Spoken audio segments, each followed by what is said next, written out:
so now from the technical perspective, I would like to invite Mr. Ratish Chandra. He has over 20 years of R&D experience in the mechanical and mechatronics domains, and his research interests include energy harvesting, robotics and self-powered CPS, and AI in CPS. So, Mr. Ratish Chandra, do you have any questions or feedback for Roshark team?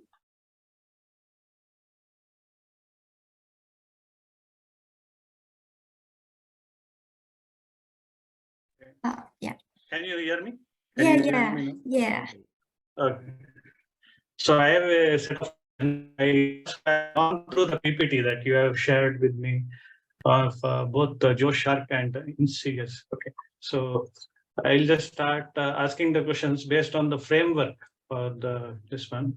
So first is regarding this product ideation. So this is somewhat similar to Rosalia project. So what do you think is unique in this in terms of mechanical or even the AI? What do you think is unique in this UAV? Okay, let me answer the question. Thank you, Dr. What are the unique features? Yeah, okay. Unique features. Yes. Okay, thank you, Dr. Artis, for the questions. Yeah, you can classify them as what is mechanically unique. Like, how do you stabilize this particular? Because stabilization is a very big issue when it comes to UAVs. So, how do you do that? And second thing is about the electronics part, electronics hardware. And the third thing is in AI classification. How do you classify? Because how do you fix the hyperparameters? Okay, so that one. So can you start with the first one?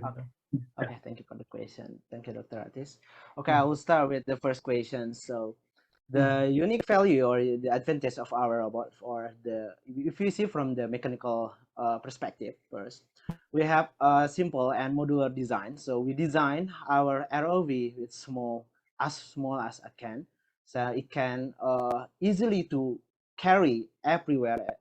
And second, it's also a modular. So if we some part is broken, it easily can plug and play. That's from the mechanical advantages. From the electronics, first, since our design is small and modular, so we create our electronic component as small as, of course, is modular. So if one part is broken or damaged, it can easily change it. That's the advantages from the electronic. It's same like the mechanical part. For the software perspective, our advantages, of course, we can leveraging the use of machine learning here to leverage to improve the analyzing the conservation area or the data from the underwater data. And for the classify itself, until now, for our current situations, we can classify many for example, three classes of object here. The first I will show you the data set that we use.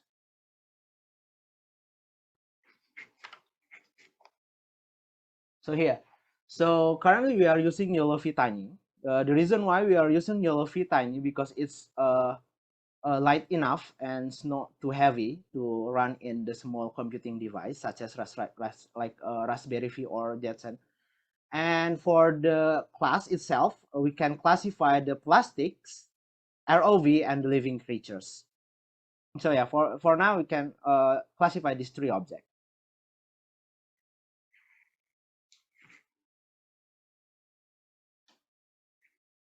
Hello. Yeah. All right, so thank you so much. Also, from the technical perspective, with sales experience, Mr. Hai plays a crucial role in driving innovation and excellence in the field of robotics and technology. Yeah, so Mr. Hai, do you have any feedback or question for the team?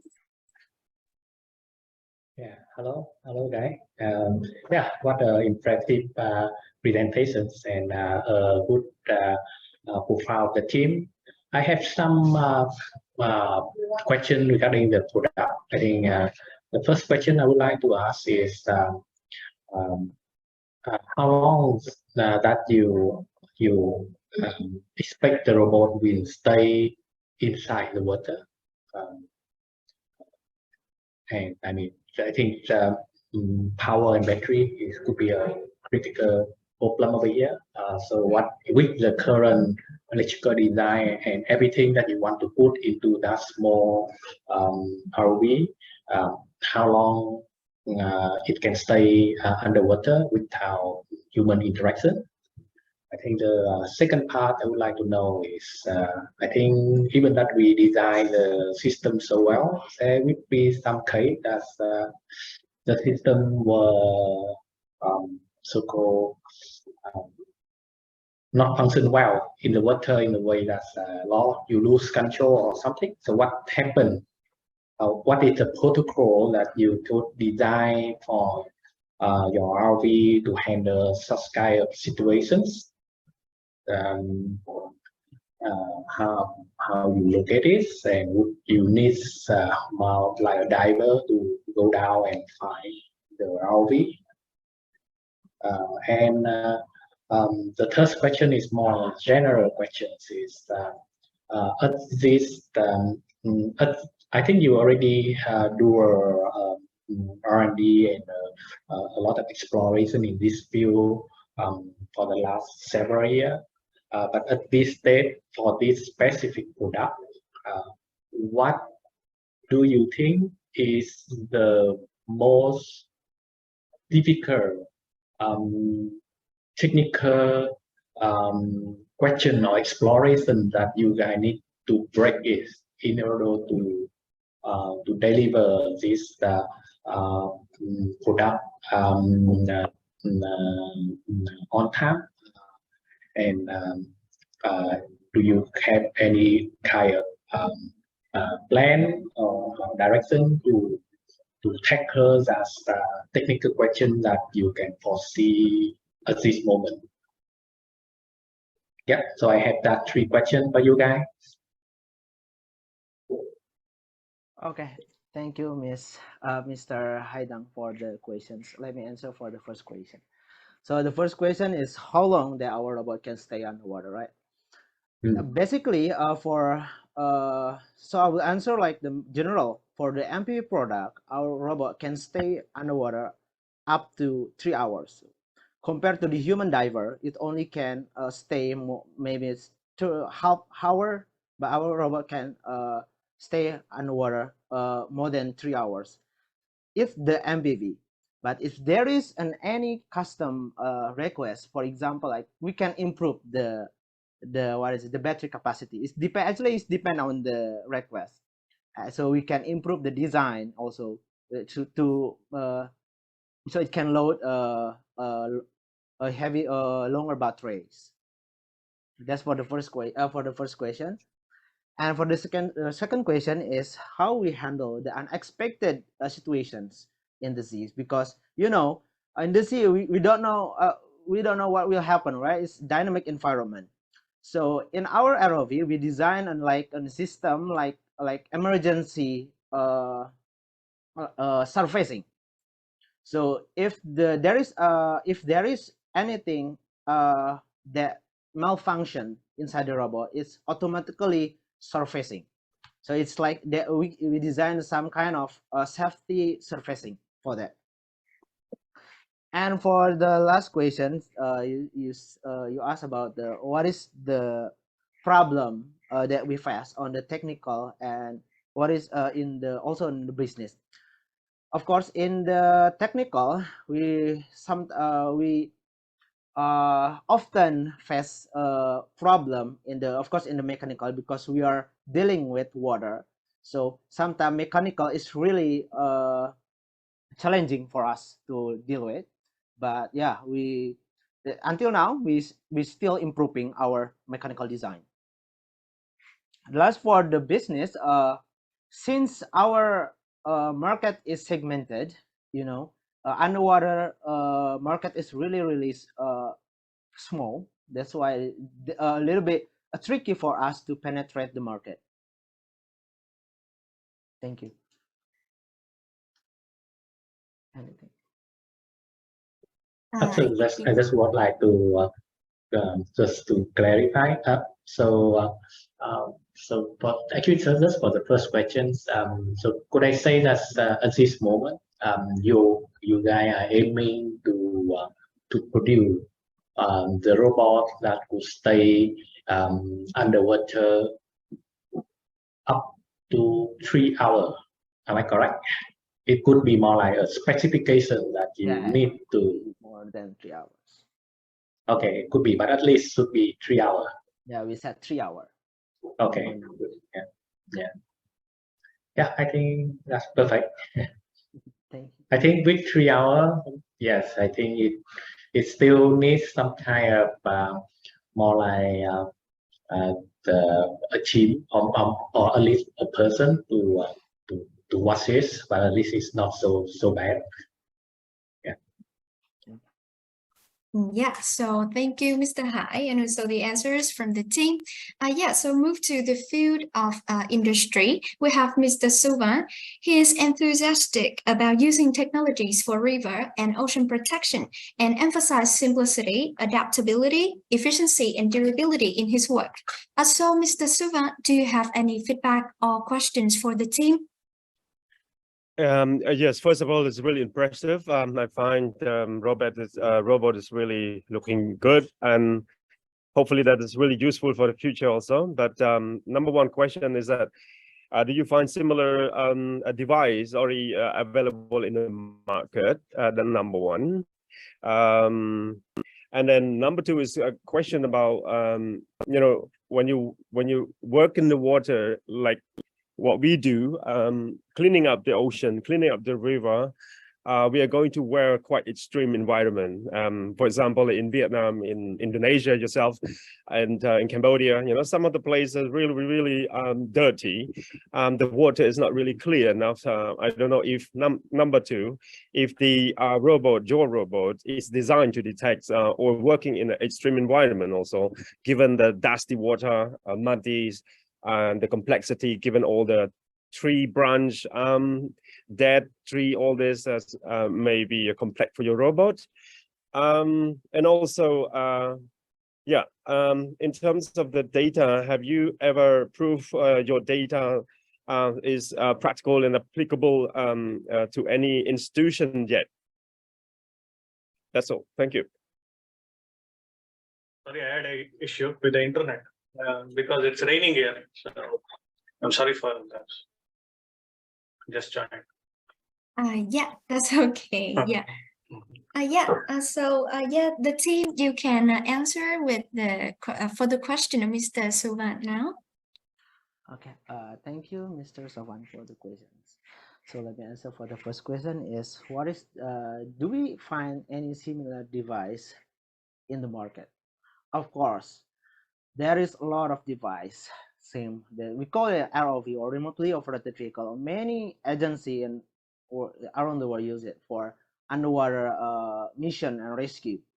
But here, our our goal, our objective is for ocean conservation. For the ocean conservation is left, we haven't found any team that come up with this kind of idea. So it's for really our objective is really specific. So it's for an conservation area. For example, like in a coral reef conservation area, how do we know that the coral reef conservation is successful? Coral reef restoration is successful.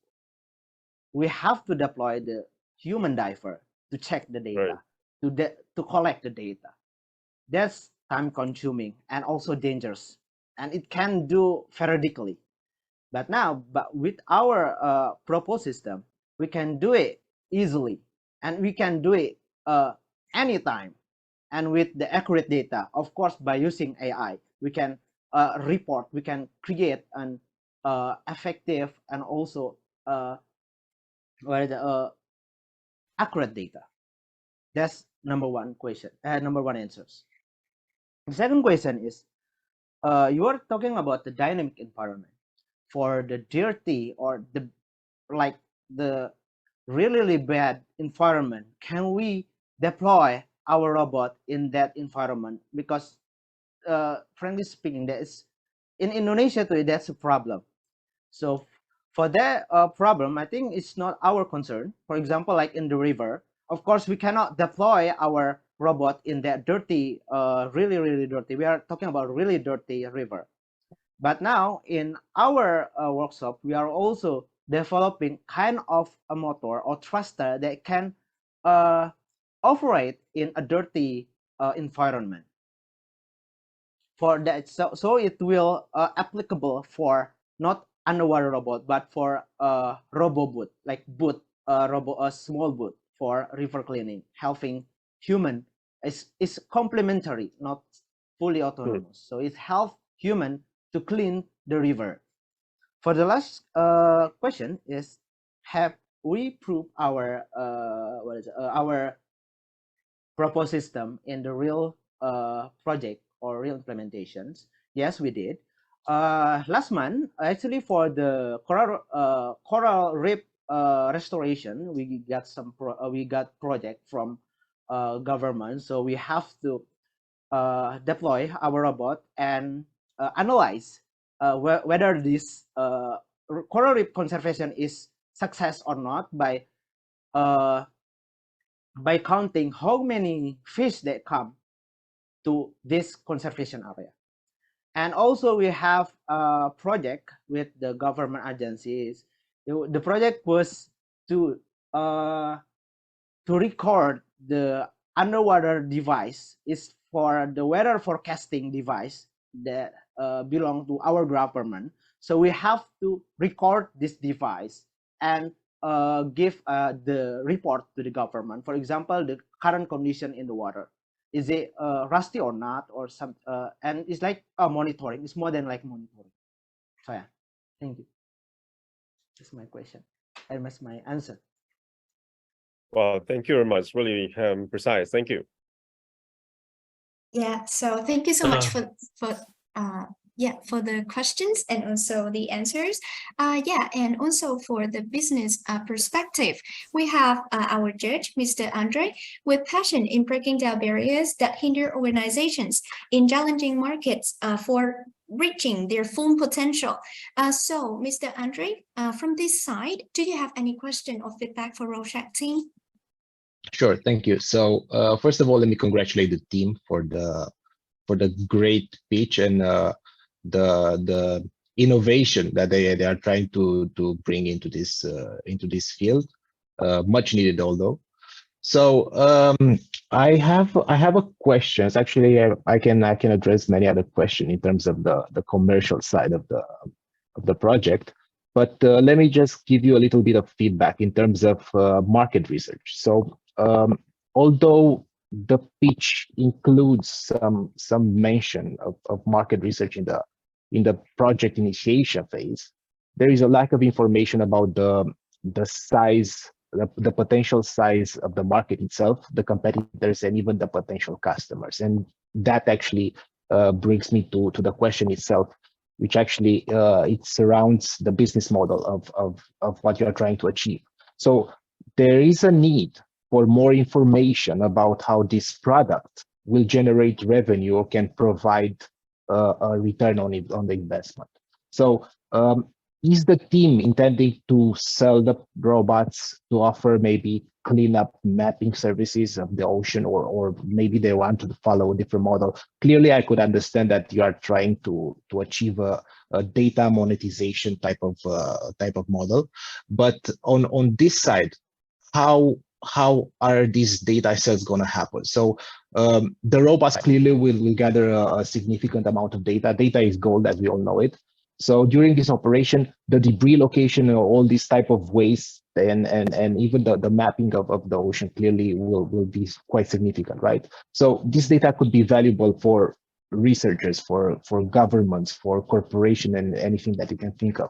So have you thought, or have you started conceptualizing a plan that actually can bring more potential on the side of a business environment or from the commercial side? Okay, let me answer. Thank you, Mr. Andre, for your compliment. Let me, truthfully speaking here, actually the market is really also our challenge here, because our market is really segmented, it's really small. So for the potential market itself, as we know, that Indonesia is a maritime country, we have a lot of ocean surface compared to island. That's why we think that we still have a potential market in Indonesia, but still potential market we still have to analyze and penetrate.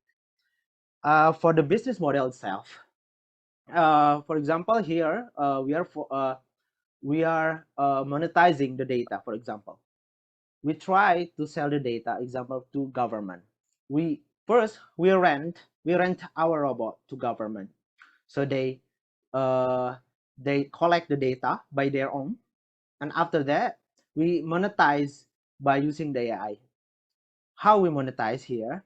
So the government will send the raw data to us, and we will create a fully documentation, fully analyzing about the raw data to the government. So that's how we monetizing the data first. So we will create the revenue for the selling the product itself, the underwater robots. Second, we do renting and we do service. The service means that we provide an information about the conservation area in detail to the customer, or which is here is government. Are you satisfied with the answer, Mr. Andre? Sure. Thank you so much. No, absolutely. So Yeah.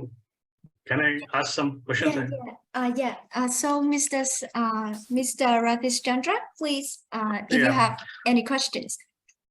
Yeah, I'm sorry that the internet broke off.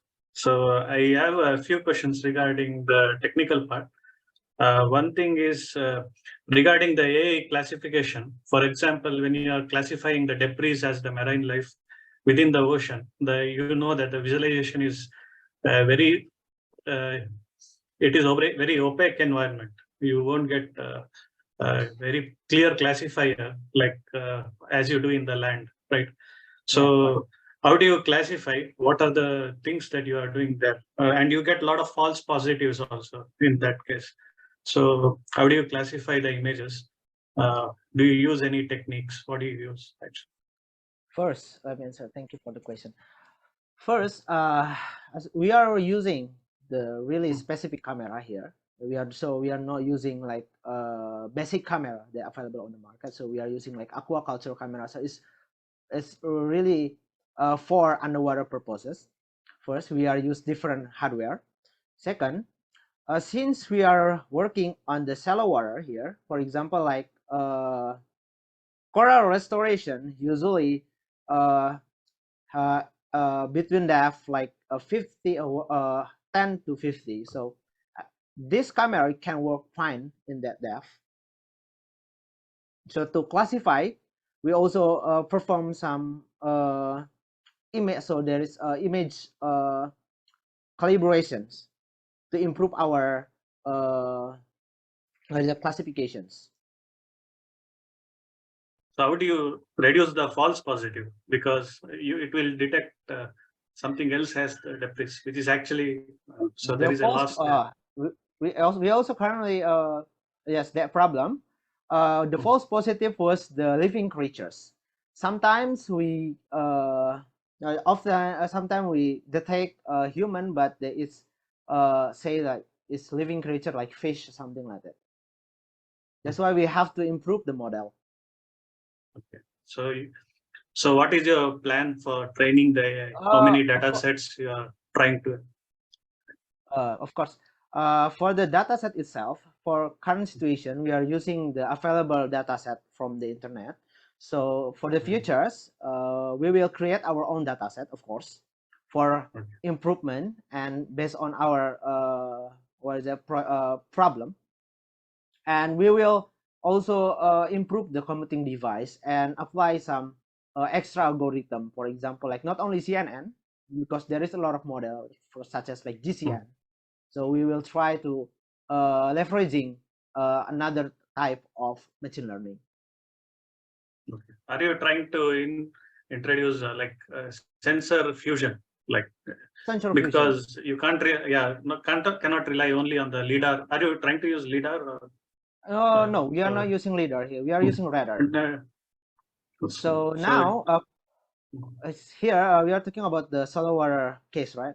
So now we are using currently we are using a depth sensor here for maintaining the depth, and for the detections we are using camera only. Okay. But in the future, we are planning to use another type of sensor, for example, like echo sounder, etc. So have you tried about this? You can also try this Li-Fi technology, like Li-Fi. Some it's very new, but I think for underwater it is very useful. Okay, thank you for the suggestion. And this is about the technical parts. And regarding the thrusting, like how do you do the buoyancy stabilization? Like how do you? For the buoyancy stabilizer. Is it like any other UAV or anything else you are doing? Actually, we are defending on the controller here to make the robots neutral buoyance here. For example, like so we are using depth sensor. A depth sensor will send the data to the controller to maintain the depth, so it will stay at the certain depth. So that's how we maintain our depth. So we're using the controller to control the motor. So actually, there is no particular buoyancy that we use for the natural buoyancy. So up to what depth you are trying to design your? Correct. So till what depth so you can go? As I mentioned before, we have two types. The first type is called Merlin, so it can dive until 300 meters. But here for the specific task here for the ocean conservations, the coral mine can dive until depth 50 meters. Okay. And regarding the competitive UAVs, have you done any survey? How much depth they can go till? For our level, I mean, like for this type of small ROV level, it can dive until mostly is until 100 meters. But here, I'm saying that we are here emphasizing the use of AI for the ocean cleanup and ocean conservation. Yes, very good. Yeah, so thank you. We also have a question right here from Miss Lin to follow up the question of Mr. Suvan. So for the team, for the purpose of waste collection in the river, will we use a separate product, or can we integrate that module to this robot? Yes.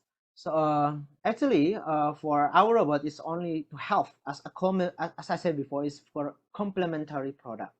So we have to add another device that can directly remove the debris from the water.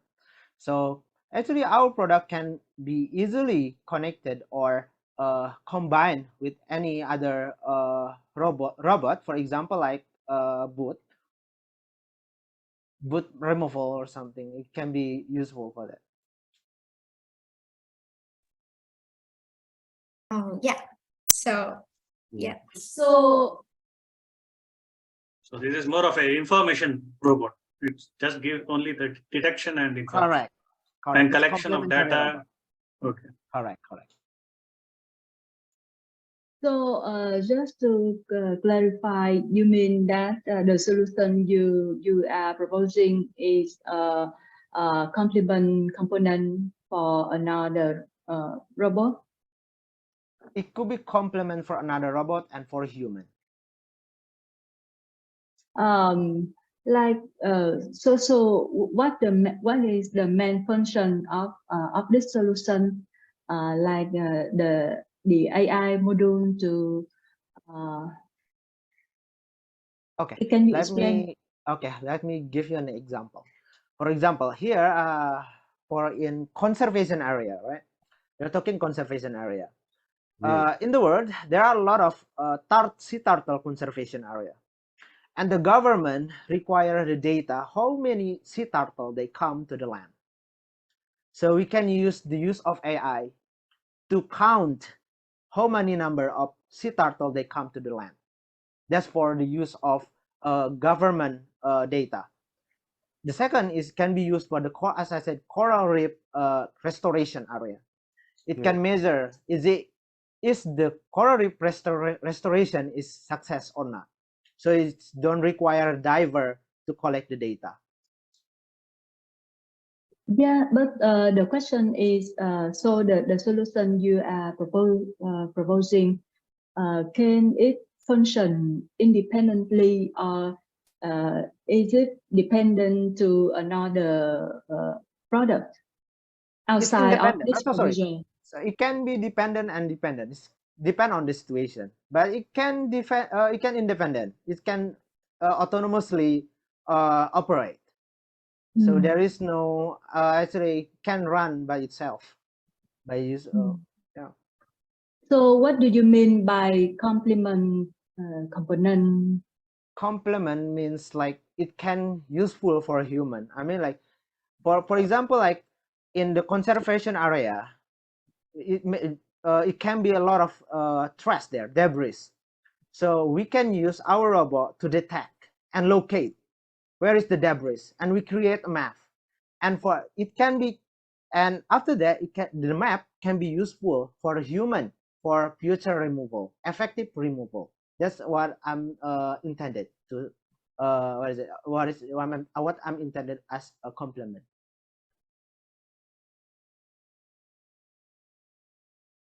So it will need human to remove or collect the waste based on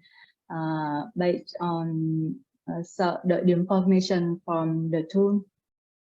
Sorry, I can hear you clearly.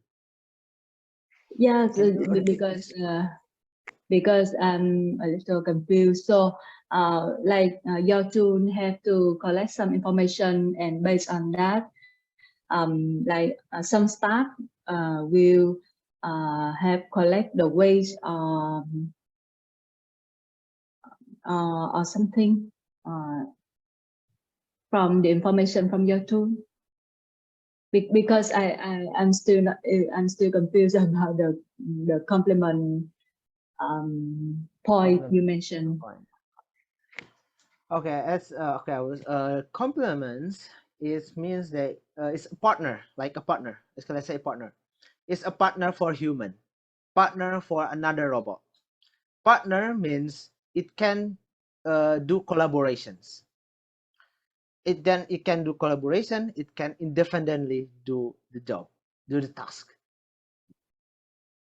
So, what can this tool do independently? Of course, yeah, it can do independently. What can it do independently? But what can it work independently? Oh, Without course, without the partner. Without the partner, you mean without human? Yeah, because you mentioned that by complement you mean that this solution, this tool will work with another partner to do the job. So my concern is so this tool will be dependent to some other product or solution to work. So my question is, what can it work independently? So basically, our ROV require human to operate. Then the human operate like remote control. Okay, I think Mr. Bagas, can you help me to answer the question, Mr. Bagas? Yes. Sorry about the confusion. I don't get the question. Okay, so for the robot itself, it can autonomously collect data. So we have developed the autonomous navigation. So the robot itself can autonomously navigate itself through the conservation site. So it can collect data like fishes, how much the fish passes through the conservation area, and also can detect the trash that maybe passes through the conservation area. That's how the robot can do without human or without adding the robot to another robot. So it can autonomously map also, and that's how it is. So it can map the trash, it can detect the trash, but it cannot clean. It cannot clean the trash. We can also add the some of the arms, or it can also collect the trashes for its own. So your answer is you can you confirm that this solution can collect the trash? Yeah.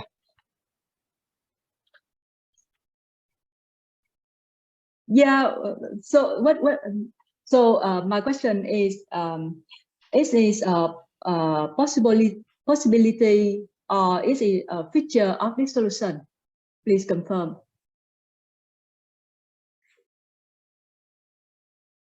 So collecting the trash is like possible. You mean possible, or you mean that collecting the trash is a feature of this solution? Yeah. Of course, collecting trash is also possible. We can attach an arm or a manipulator in the robot to collect underwater trash. So it's possible. We confirm it's possible. So to confirm, the solution you are proposing have the feature of mapping the trash and detect the trash, right? Yeah, correct. Mapping, detecting, and also if it's possible, if the debris is not huge, for example, like if the debris is light debris, we can remove it. By remove, what do you mean? A removal means the debris is underwater, right? Mm-hmm. We can remove it. We can remove the debris. Like to collect it, yes, collect it into the robot and bring to the surface. Correct. I see. Okay. Can I say something here? Sure. Yeah. No, there are two, I think, in perspective of business. You have one is you want to collect the data and you want to interpret the data, analyze it, and then sell it as a model for the government, right? Yeah. So that is one business model. The other business model is collecting the trash, which requires a lot of payload capacity in your robot. And I think your payload is not sufficient for collecting the trash. And there are already very much there are existing lot of robots which can collect huge amount of debris. So I would suggest that you focus only on the data collection. Yeah, correct. And whereas because we can always have the robots which are already there, which can collect mechanically sound very good robots are already existent. I agree. So, and other thing is when you want to navigate inside very closed environment, there should be scalability of the robot. Like you should be able to scale to a very small extent, such that you can intervene inside the very complicated debris, right? So I agree.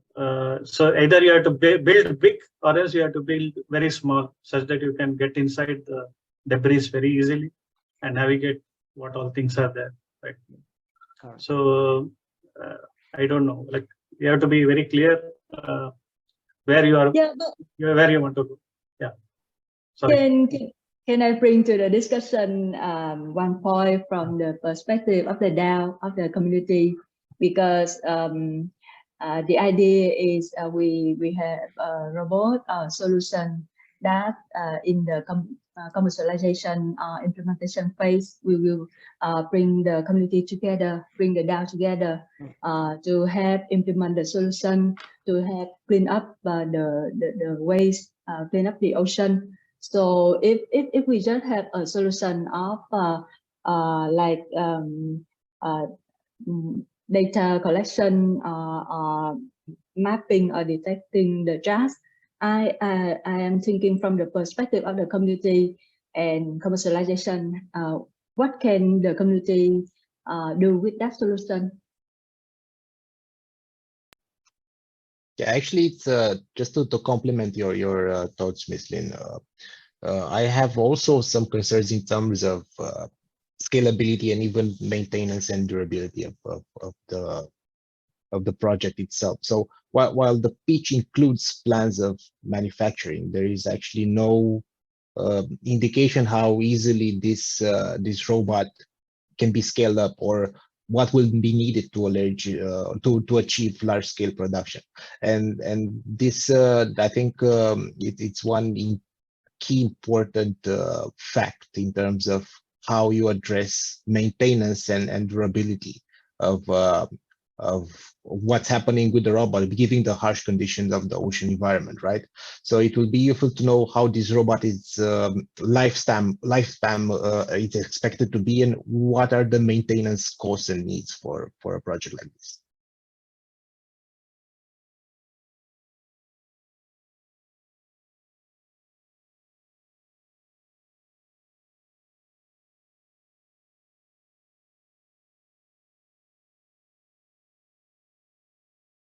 Roshark team, do you want to share? Okay, thank you for commentar. All commentar. We'll write everything, and we will consider about that.